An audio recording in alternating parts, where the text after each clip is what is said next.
That piano back there. Yeah. Oh, jeez. That's what Charlie is. I moved up to Chalcedony Street in 8th grade. My parents had split up, and I ended up there, and I ended up hanging out with Charlie and John Hester and, all the people in that kind of north end of PB. And I just, remember those first few times going over to Charlie's house and in this tiny room, and he would just play whatever song came on the radio. And he would just sit there, he'd listen to it for, 10 or 15 seconds, and he'd go, I got it. And he'd just go, and he had it. So I just remember that, and what a gift he had, and just how confident he was in his ability. It's like, I got this, let's party, And so we grew up through the years skateboarding and, running away from PB Junior High at lunch and doing a lot of things. And when I moved away for a couple years and came back when I was 18, and Charlie was working at Mr. G's Pizza, and so he'd be delivering, and there was a girl that worked there, and she was kind of sweet on Charlie, and because he was delivering, we'd kind of hang out while he was delivering, and I kind of thought, I think she's kind of sweet on me, and so it kind of came to a head where I was like, well, I need to know. So I was like, well, who's it gonna be, me or Macho Charlie? And she went, Charlie. And so Charlie heard about this, and that became one of his nicknames, Macho Charlie Russell. And him and Guile Dartney were MCR and MGD.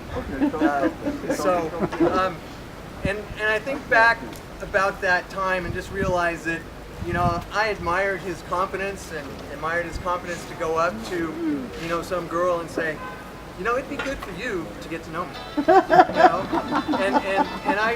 I admired that to the point that I got a little jealous of it. Had that incident. So I was 18, so right around 81, I think, right after I graduated. And a couple years later, I was at a party in Bay Park, April of 1983, and I saw a girl.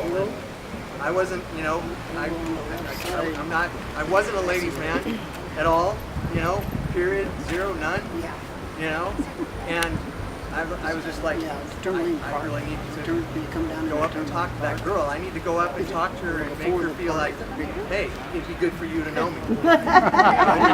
And so I did. And,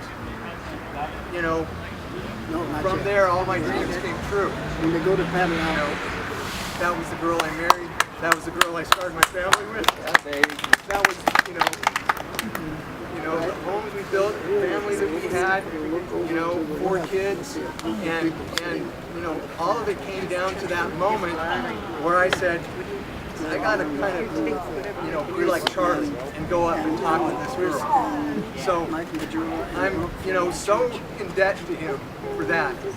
And, people have said, oh, it's nice that you organize a paddle. I could hold a paddle out every year for the rest of my life, and it wouldn't make up for how indebted I am to him.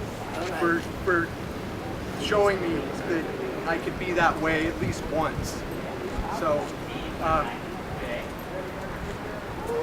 that's what Charlie means to me. And I know that there were other things that he did in his life that I probably should have paid closer attention to, that maybe would have helped me out as well. So I'm just really thankful that everybody's here, and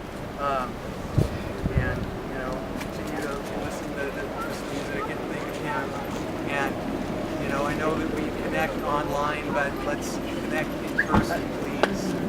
All right, I don't live in PB, so I'm not down here as much, but You're always down here.